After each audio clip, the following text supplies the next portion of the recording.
Hello and welcome to another Frenchic's Top Tip video. I'm Craig Phillips, their brand ambassador. In this video, I'm going to show you how to prepare and paint a wooden garage door and frame so it lasts, using 3 different methods. One's the trusty paintbrush, a small radiator roller, and a handheld paint spray. And the products I'll be using are Frenchic Al Fresco inside-outside range. The colours are blackjack, smudge, but first off I'm going to clean all the surfaces down with a concentrated sugar soap. It's really easy to use. You're going to have to dilute it with some warm water, 1 part sugar soap and 10 parts water. Give this a little stir up and scrub down the surfaces using a sponge. In circumstances like this, a garage door with a V-groove pattern in it, I tend to use a small scrubbing brush to get in between all the grooves. Once the surfaces have been scrubbed, rinse them off with some clean water and a cloth, then start to dry them with some tissue.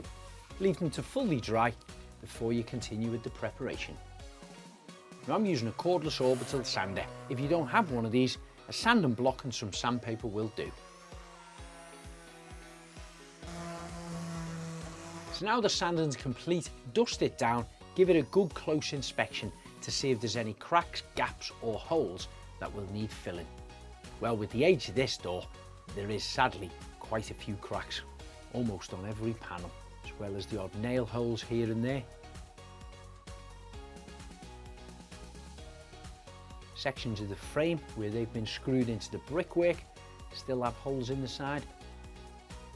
And there's even gaps between some of the trims that are mounted on the frame that also need filling.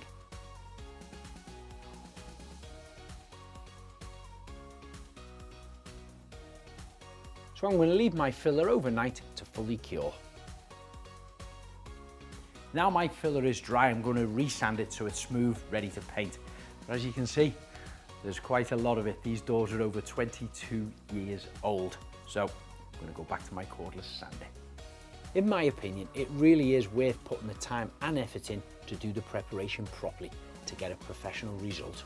Because remember, if you fail to prepare, well, prepare to fail. And have a good close inspection around all the door furniture and various areas just in case it needs that extra little bit of sanding by hand. Then give the areas a good dusting off with an old paintbrush and wipe down with a damp cloth. Now remember, when undertaking this type of work, always wear a dust mask. Now the filler has been sanded, dusted and wiped down with a damp cloth, I'm about to seal it. The reason we do this is because it's a lot more porous than the rest of the door where it's already had paint on and numerous layers of paint. But I'm going to seal this first because if it didn't, I could dilute my paint down and paint over that. It would absorb into that filler. Once it dries, it would look a bit patchy and you may need 3 or 4 coats over it before you get a good solid looking finish. So the hack is using Frenchic's finishing coat. Straight out of the tub, paint that on, let that dry, and then you can paint over it.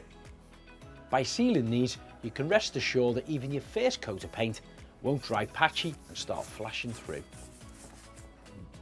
Now I'm not painting the whole door here, I'm just literally going over, I'm kind of feathering it over just where the filler is itself. It's easy to apply, I'm using an old paintbrush, but of course you could use a small radiator roller as well.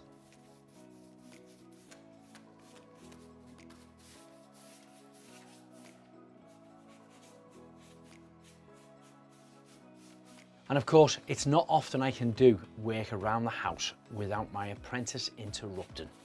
And I'm wanting to know the tricks of the trade. That's it, lovely.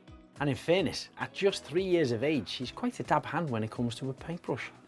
But I'm not surprised, she has been taught by the best, being Laura, of course. Finishing coat is a water-based product. It's also gone through rigorous testing to be certified child safe. It's UK, CA and EN 713 compliant.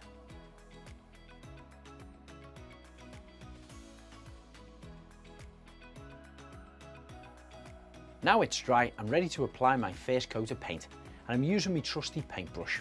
I'm going to start by cutting in around the top frame of the door itself, and as always we'd advise to paint with the grain. Now the style of these old wooden doors is a smoothly planed tongue and groove panel. These are clamped together with an outer frame holding them into position, so painting them can be quite tricky. You've got lots of V-grooves between each slat. So when using your paintbrush, make sure you get tight in between these the best you can. And continue to apply your paint in an up and down motion, going with the grain. Now you might have some deep, awkward crevices in between the grooves where you have to stab the edge of the brush in there. Once you've done that, just feather over the top of it to help get a smoother finish on the surface.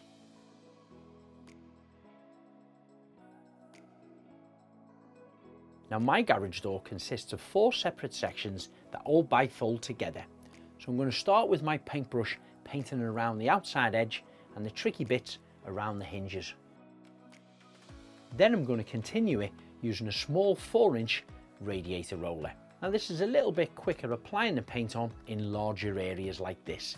However, it's not so easy to get in between the grooves. Therefore you may have to use your paintbrush to stab in between them and then quickly roller over the face of it. Or sometimes just by tilting the edge of the roller, you can get in between them. Either way, if you do have to apply the paint using your paintbrush in between the joints, always finish it off over the surface with your radiator roller. The Al Fresco range is self-priming paint, meaning no primer or undercoat is required. It's also self-sealing, that doesn't require a top coat for durability. Self-leveling, meaning little or no brush marks are achievable. It dries flat with an almost no sheen finish. Now if you are lucky enough to have a handheld paint sprayer, you are going to have to dilute the paint because, as we know, Frenchic paint is great quality. It's lovely and thick and it struggles a little bit going through your paint sprayers. So I'm going to pour the rest of this tin in here and just add maybe about 10% water.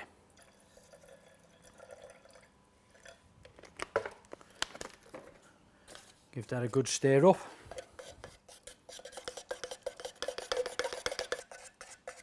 That's the type of consistency we're looking for. So click the unit together and then you're ready to start spraying. But don't forget to mask up around the outside edges to avoid any overspray going onto the brickwork. Now of course it is going to be a lot quicker when using a handheld paint sprayer like this. Hold the nozzle about 4 to 6 inches away from the surface and continue the motion up and down from top to bottom.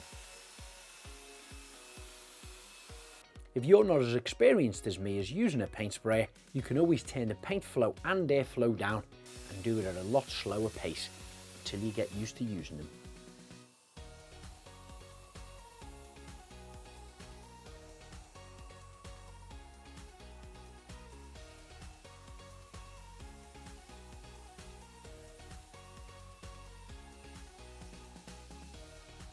So that's the 3 different options you have of applying your paint.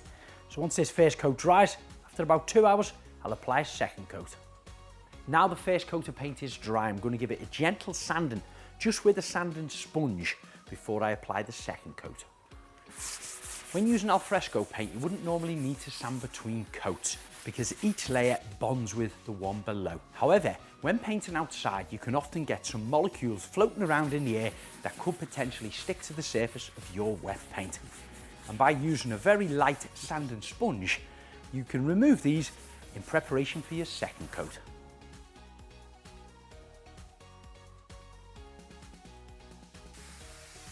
So I've gone and diluted all of my paint. So I'm going to apply my second coat across the whole area using my paint spray.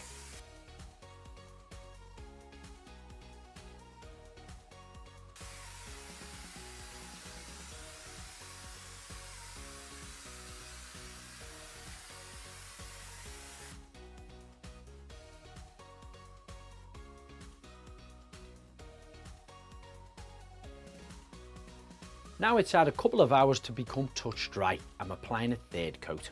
And always remember, when you're diluting your paint down using a paint spray, you're all going to need more coats. 2 good solid coats applied with a brush undiluted is normally perfect, but when I use my paint sprayer, I'll do a minimum of 3 to 4. So that's 4 layers of paint applied with the paint sprayer on the main garage door using the smudge. It's almost dry. I've removed the masking tape, but now I'm going to cut in carefully using a paintbrush with the Al Fresco's Blackjack. I know I do use my paint sprayer a lot on large areas. However, I do find it quite therapeutic using Frenchic's paintbrushes on the detailed areas like this, because it's nice, thick and creamy and so easy to apply. When you're using Frenchic paint, you can see why hundreds of thousands of Frenchic fan forum members say it's the best paint in the world. Now take your time when cutting in with a brush on the door frame. If you're not that confident using the brush, you can always mask in along the edge of the brickwork while you're cutting in around the trims. In some occasions, you may have to open the garage door a fraction to be able to cut in on the edge of the frame or even the door. Now this wooden frame has had a plastic UPVC trim glued to the side, but don't worry because the Al Fresco paint will adhere to both materials. So that's one solid coat of Blackjack complete right the way around the frame. We'll leave this to dry for at least a couple of hours and then apply a second coat.